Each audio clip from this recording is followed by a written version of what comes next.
Imagine this. You are standing on a frozen plain. The wind bites at your face, carrying the scent of smoke and the cries of men.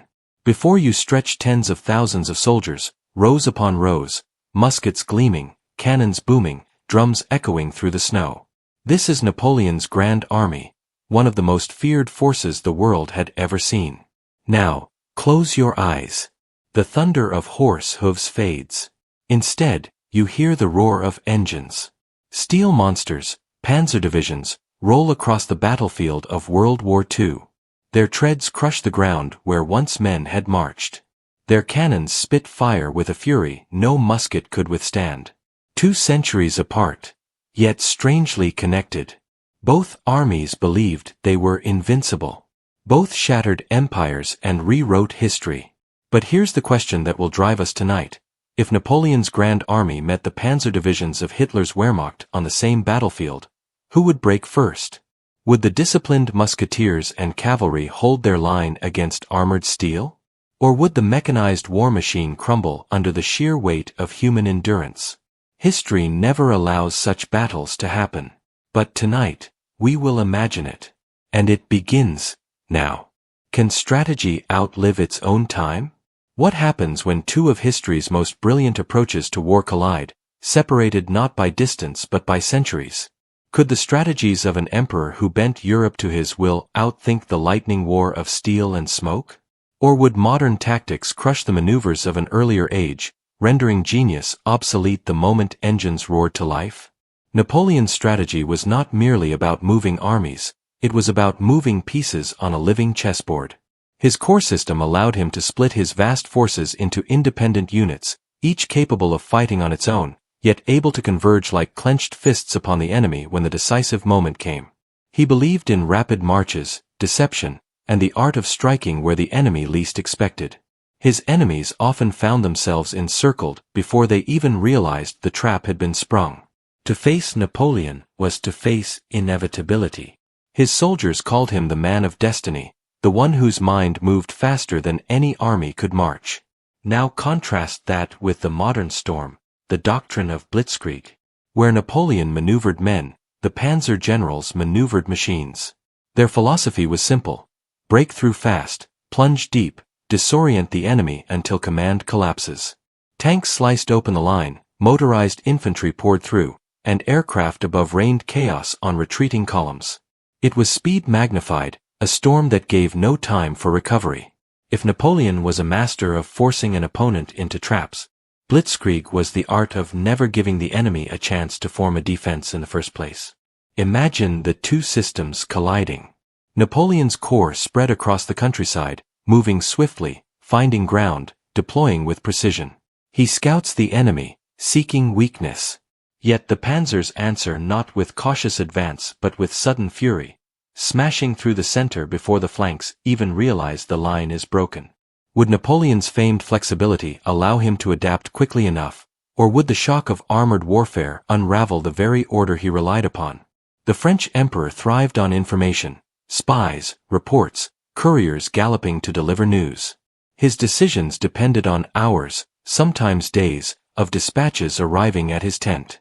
But the Panzers lived in a world of radios, instant communication where a commander could redirect entire armored columns within moments. This difference alone changes everything. What Napoleon hears today, Guderian's officers would know this very second. Could the emperor's genius withstand a battlefield where the enemy always reacted faster? Or would his mind, sharp as it was, find itself shackled by the slowness of time itself? And yet, strategy is not only about technology. It is about vision. Napoleon had a way of seeing the field not as it was, but as it would be. He predicted movements, calculated morale, understood when a line was about to buckle. Could such instinct overcome the raw mechanical speed of Blitzkrieg? What if his anticipation allowed him to place forces in just the right spot, luring the tanks into killing zones of artillery fire, surrounding them as his marshals closed from all sides? Consider, too, the human element. The Wehrmacht's confidence in machines was also its vulnerability. Break the tanks, cut the fuel, confuse the communications, and suddenly the thunder of Blitzkrieg faltered. Napoleon's army had faced cavalry charges, cannon barrages, sudden assaults in fog and snow. They had learned to adapt under pressure, to trust their emperor's vision when all else seemed lost. Could that same faith steady them against the onslaught of steel, allowing them to bend but not break until their counterstroke fell? The clash becomes not just one of weapons but of minds. Napoleon, studying maps by candlelight, searching for the weakness in the armored tide. Panzer generals, watching through binoculars as their divisions slice through ranks of men, certain that speed alone assures victory. But speed without stability is a flame that burns quickly. The emperor knew how to let an enemy exhaust themselves before striking. Would he treat Blitzkrieg the same, absorbing the shock, trading ground for time, until the panzers found themselves too deep, too overextended, too alone? Picture the moment. A panzer column drives into enemy territory, engines roaring, infantry clinging to armored sides. Suddenly, cannon fire erupts from hidden ridges. Artillery that Napoleon's men dragged through mud and snow now turned upon modern machines. The tanks lurch under impact, some bursting into flame, others stuck in ditches carved by retreating engineers. Infantry, once secure behind the armor, are forced into the open, where volleys of musket and bayonet charge meet them with terrifying courage. For a moment, time folds. The centuries vanish. And war becomes the same as it always was: chaos, blood, and the desperate will to survive. But here lies the tormenting truth. Strategy can outthink weapons, but weapons can erase strategies in a heartbeat. A single dive bomber screaming from the sky could obliterate the best-laid plans. A burst of machine gun fire could turn valor into carnage. Could even Napoleon's brilliance withstand a battlefield where the sky itself rained death? Or would his name, immortal in the age of muskets, crumble against the reality of mechanized war? The answer is not simple. For war is never about one clash, one strategy, one genius.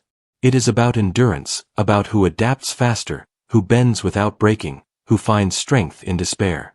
Napoleon's genius might slow the Blitzkrieg, might even trap it, but the machines bring a fury no general of his age could fully imagine. And so the question lingers, haunting us like smoke on the battlefield. Can a mind born in the age of horses outmaneuver a storm of steel and fire? Or does the march of time always crown the newest strategy king? The field grows darker, the guns fall silent, but the war between eras has only just begun. For the next step is not about strategy, it is about the human cost. What happens when flesh meets fire, not just in tactics, but in the raw suffering of men who bleed, starve, and endure for causes that seem unbreakable? And that question will pull us deeper into the heart of war's cruel truth. What happens when flesh meets steel? What happens when an army of flesh, bone, and iron discipline collides with machines of steel, fire, and roaring engines? Could rows of men, shoulder to shoulder with bayonets gleaming, stand their ground against tanks that breathe thunder? Or would the human tide, with nothing but courage and muskets, find a way to break the unstoppable machines? The battlefield is a stage where eras clash. Napoleon's Grand Army steps forward first, boots crunching on frozen ground, uniforms a tapestry of empire, banners rising proudly into the smoke-filled sky. Each regiment is a living organism, drilled until it moves as one, muskets firing in volleys like the heartbeat of war. Behind them thunder the cavalry, cuirassiers in polished breastplates catching glimmers of light, horses snorting clouds of steam as they wait for the command to charge. Artillery crews sweat and strain, dragging cannons into position, ready to unleash iron storms upon their enemies. This is war as Napoleon knew it.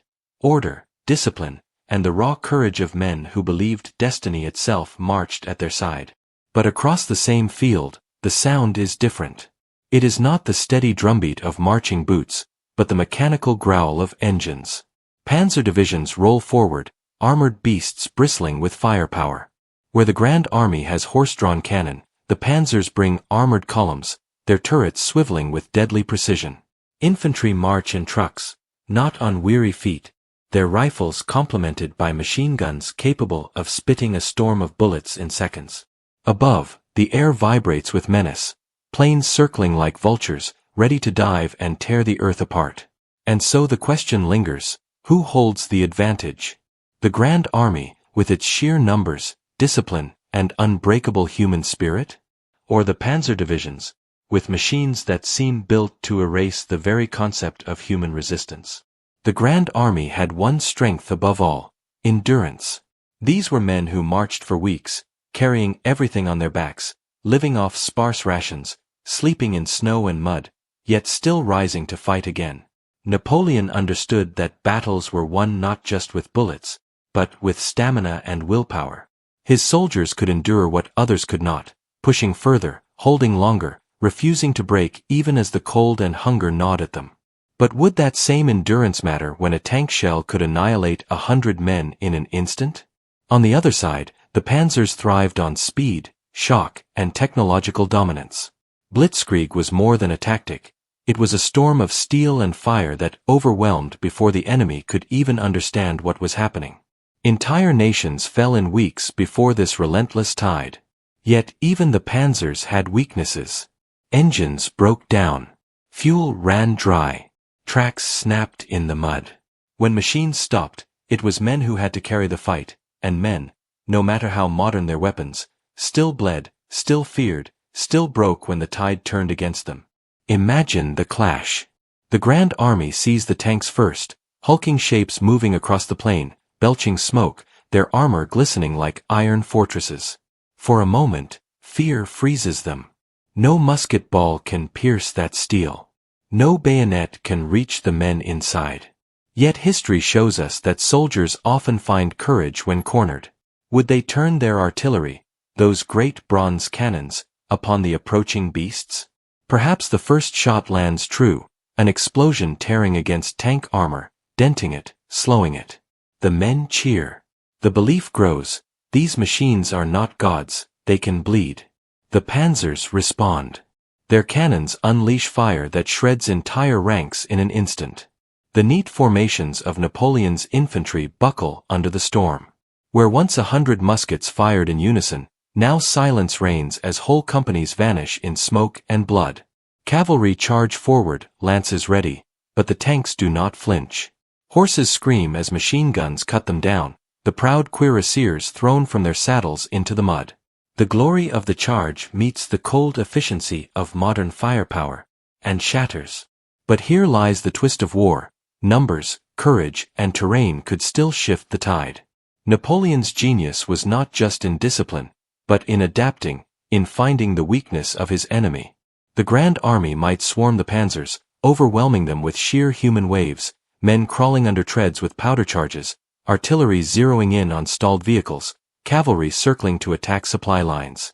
War has always been about who breaks first, and even the most powerful machine becomes a tomb when cut off from fuel, ammunition, and support. And the human spirit, relentless, desperate, fearless in the face of death, has toppled machines before. Would Napoleon's soldiers, driven by loyalty to their emperor and the pride of their regiments, dare to rush steel with nothing but fire and courage? History whispers that they just might. But war is never a single clash. It is not just the opening roar, but the long grind that follows. If the Panzers dominate the first strike, what happens when weeks turn to months? Napoleon's men could live off the land, tearing food from fields, surviving on what nature gave. The Panzer divisions could not. They required fuel, endless ammunition, replacement parts shipped across long lines of supply. And without these, they were nothing but steel coffins stranded on foreign soil. So, who breaks first? The Grand Army that bleeds by the thousands yet endures through sheer human grit? Or the Panzers that burn bright, overwhelming in their fury, only to falter when their lifeline is cut? The battlefield grows quiet. Smoke drifts across shattered earth. Soldiers of one age stare at soldiers of another, both realizing that the war they are fighting is as much about time as it is about strength. Flesh against steel. Spirit against machine. Discipline against shock. But this is only the beginning. For beyond the clash of armies lies the deeper question. Not just who wins the battle, but what happens when two different eras of war fight not only with weapons, but with ideas of victory itself. And that question leads us further into the heart of the storm. Who suffers more when war devours men? What breaks first, the machine or the man? Can steel shatter faster than flesh, or does the human spirit endure long after engines fall silent? Imagine the battlefield when the smoke clears. The tanks still burn, their twisted carcasses bleeding oil into the mud. The muskets lie silent, scattered among fallen bodies. But in both ages, whether under Napoleon's banners or in the shadow of Panzer tracks, the suffering is the same. War devours men before it devours empires. For Napoleon's Grand Army, suffering was not a stranger. They marched through endless mud, snow, and scorching plains, carrying packs heavier than their thin bodies could endure. Frostbite blackened their fingers, disease stalked their camps, hunger hollowed their cheeks. At Borodino, men fought for hours in smoke so thick they could barely breathe, only to collapse from exhaustion before the day was done. In Russia, they froze by the thousands, not from bullets but from the merciless winter that showed no pity. These were men who endured suffering so raw that death sometimes seemed like mercy. Yet still, they marched when the drums beat and the eagles of empire waved before them. Now picture the soldier of the Panzer divisions. He does not march barefoot in snow. He rides into battle on the rumble of engines, eating canned rations, carrying weapons that spit fire faster than Napoleon's men could reload. But his suffering is different. When the machine stalls, when the fuel runs dry, when the skies above fill with enemy bombers, he learns a new kind of fear. He becomes trapped inside the very steel that once made him invincible, knowing that if the armor is pierced, it becomes a tomb. Many German soldiers in Russia froze just like Napoleon's men, huddling beside dead engines, waiting for supplies that never came. Progress may have changed the weapons, but it never spared the flesh. And what of morale? Napoleon's men fought for glory, for France, and for their emperor, whose presence on the battlefield lifted spirits like a divine spark. Soldiers cheered when he rode past, believing he carried their destiny in his gaze. The men of the Panzer divisions fought for discipline, for efficiency, for a Reich that demanded obedience above all. Their commanders were feared more than loved. They fought with precision, with cold efficiency, but not with the same burning devotion. Could such discipline hold when the battlefield turned against them? Could men who followed orders like clockwork stand as long as men who believed they were part of history itself? The pain of war is not just physical, it is psychological. Napoleon's soldiers faced the horror of close combat, of looking into the eyes of the man they stabbed, of being drowned in the screams of comrades dying within arm's reach. Their nightmares were personal, bloody, intimate. The Panzer soldier lived with another terror, the relentless pounding of artillery, the shriek of aircraft, the knowledge that death might come from miles away without warning. His nightmares were mechanical, distant, sudden. Which breaks a man faster? The agony of seeing death face to face, or the constant dread of an unseen enemy striking at any moment? Civilians, too, suffered in ways both armies could scarcely imagine. When Napoleon's army passed through, villages were stripped bare, food taken, barns burned, families left to starve. War consumed not only soldiers but the helpless. Yet in the age of the Panzers, the suffering magnified.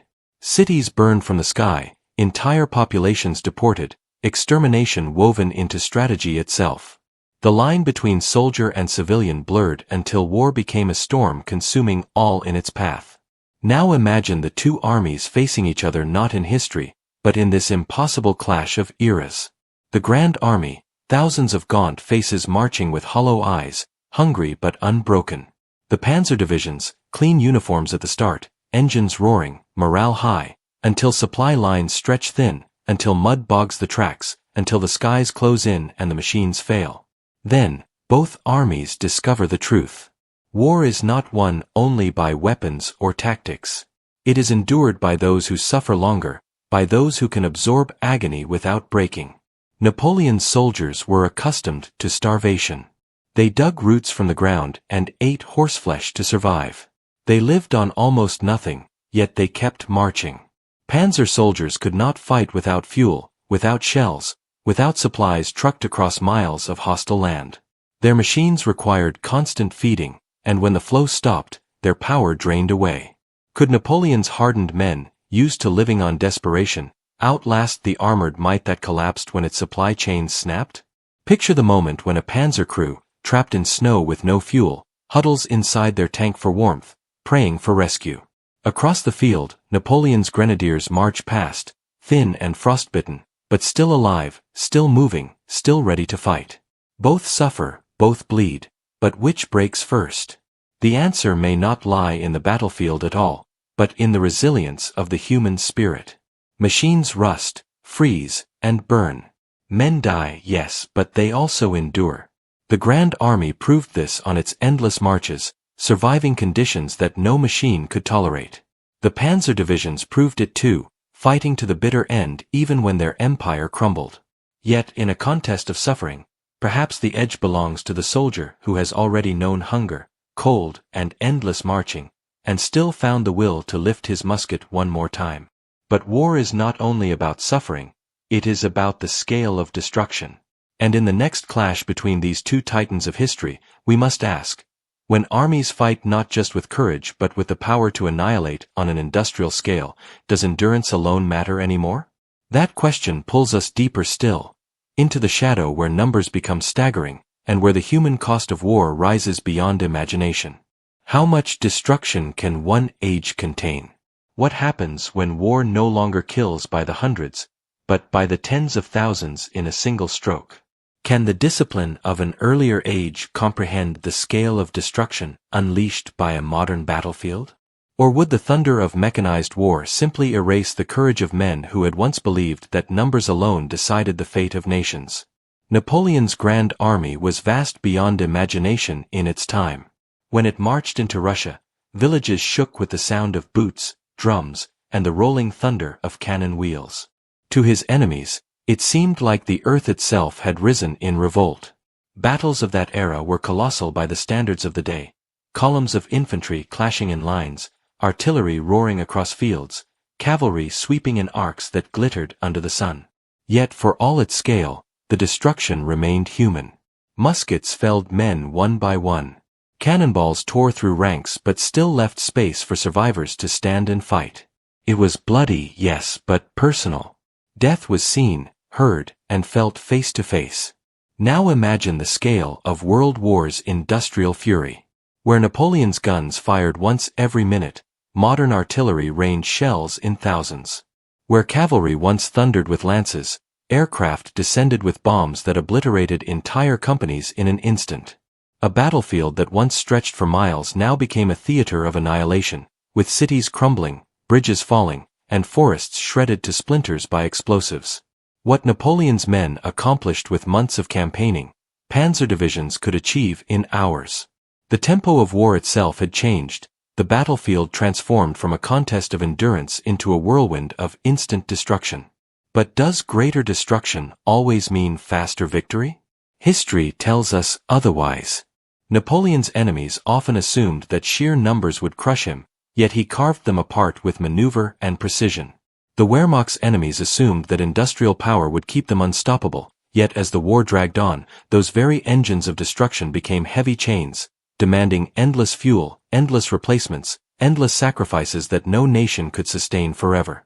Imagine the clash between these two scales. Napoleon's artillery batteries, lined up across a ridge, unleash volley after volley, their smoke drifting in the wind.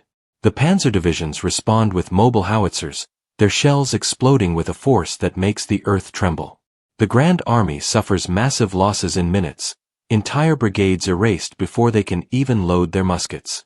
But the Panzers, too, face a challenge. Their destruction is vast, yes, but it consumes resources at a pace that strains their lifelines. Every shell fired, every bomb dropped, requires a factory thousands of miles away, workers toiling endlessly to keep the machines fed. Napoleon's war consumed lives. The Panzer War consumed both lives and the machinery of entire civilizations. And what of the psychological scale? To Napoleon's soldiers, the battlefield was a sea of men, terrifying but visible. They could see their enemies' faces, feel the charge, sense the moment when courage would break. But for the men of World War's mechanized fronts, the battlefield was often faceless. Artillery killed men they never saw. Aircraft destroyed villages they would never visit. The destruction was distant, impersonal, like a god of war raining punishment from above. Which is harder to endure? The personal terror of facing bayonets at arm's length, or the cold realization that death might strike from nowhere, without warning, without reason? Consider the toll. Napoleon's campaigns bled Europe dry, leaving towns without sons, families without fathers, nations reshaped by the endless demand for soldiers. Yet World War's destruction reached deeper still. Civilizations strained to feed not only armies but machines, entire cities working as extensions of the battlefield. When tanks clashed and bombers roared, the factories behind them groaned with exhaustion. War became total. No one was untouched. Picture the battlefield where the Grand Army meets the Panzer divisions. At first, the modern firepower devastates the lines of musketeers, tearing gaps too wide to fill. But then the smoke clears, and the surviving soldiers keep coming, step by step, determined, relentless. The destruction that should have shattered them instead hardens their resolve. Because for them, loss on such a scale is not new, it is the language of their age. They have seen entire divisions fall and still marched onward. The Panzer soldiers, watching this endless tide of men who refuse to break, begin to wonder, how do you defeat an enemy who measures destruction differently? Who accepts death not as failure but as the natural price of war? The Grand Army could absorb loss in a way the modern divisions could scarcely comprehend. For Napoleon's men, thousands dead meant the campaign continued. For the mechanized age, thousands dead meant factories must produce replacements, resources must be consumed, and time must be bought. And time is the one thing no modern war could waste.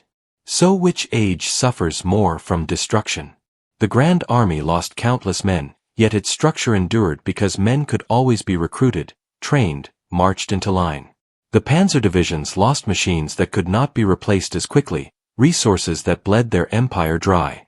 Destruction for Napoleon was counted in blood. Destruction for the Wehrmacht was counted in both blood and steel. And so the battlefield becomes a paradox.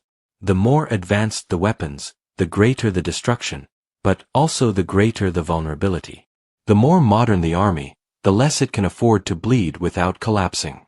Perhaps in this impossible clash of eras, it is not the side with the most firepower that holds the advantage, but the side that can endure loss without losing the will to fight.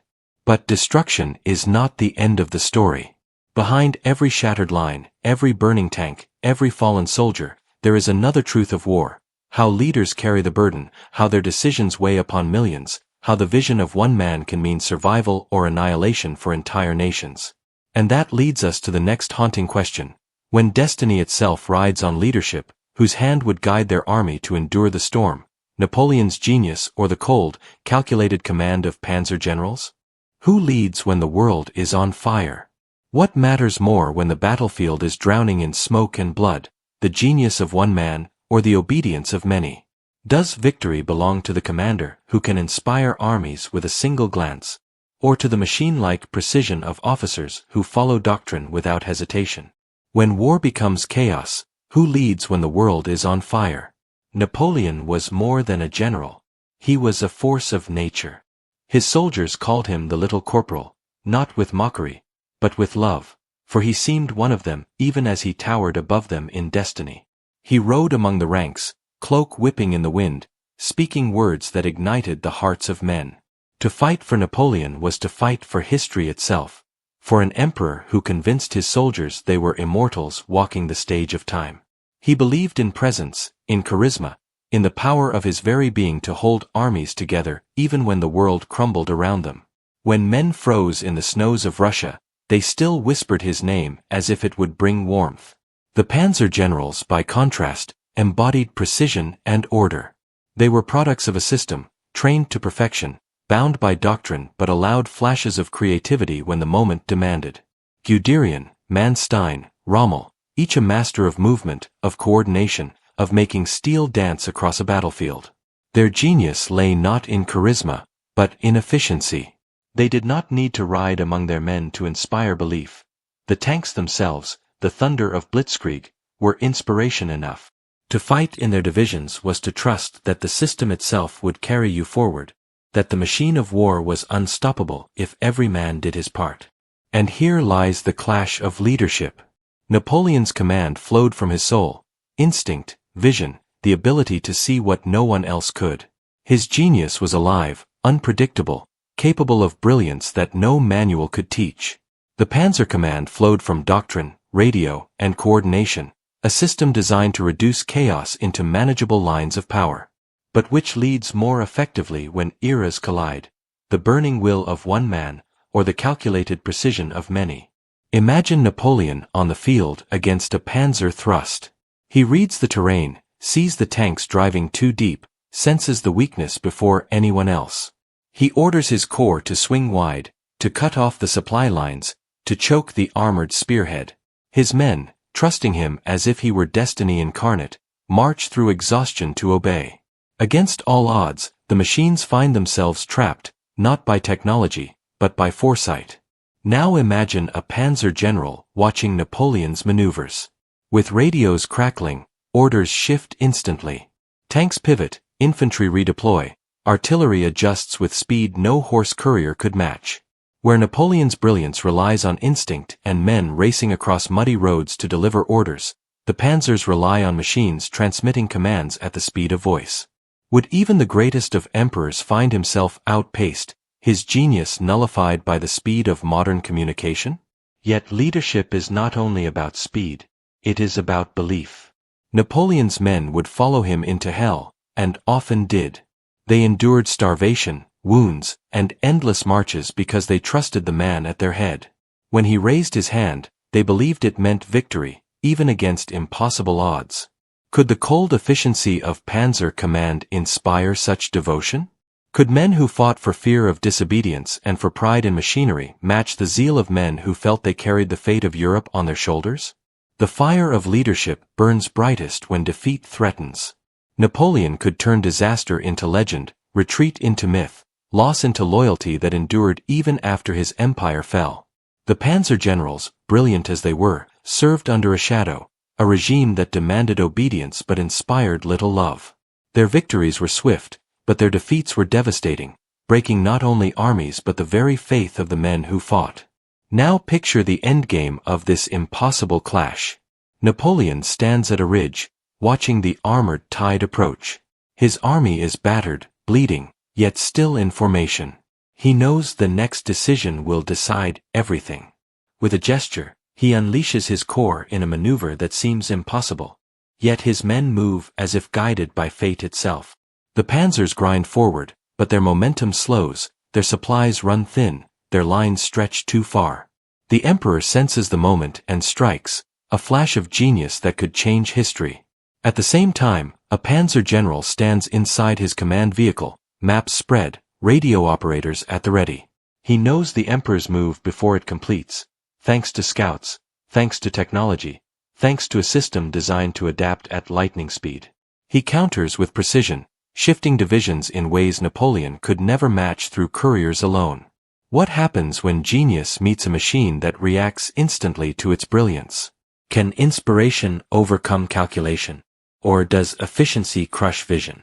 And yet, leadership is not only about command in the moment. It is about what lingers after the battle. Napoleon left behind legends that outlived him, a loyalty so deep that men who followed him into exile still dreamed of his return.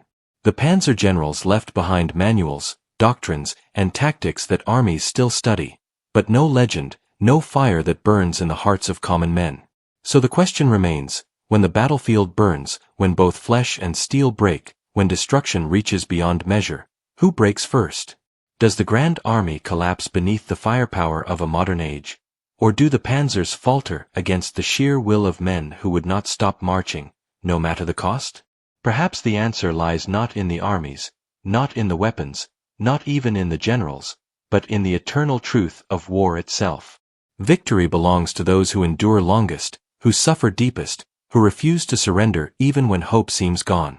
And in that truth, both Napoleon's men and the panzer divisions find themselves the same, human beings, trapped in the furnace of history, driven by visions greater than themselves. The world may never know who would break first. But the very question forces us to see war not as dates and names, but as a mirror of endurance, suffering, and leadership. War is not about centuries or machines.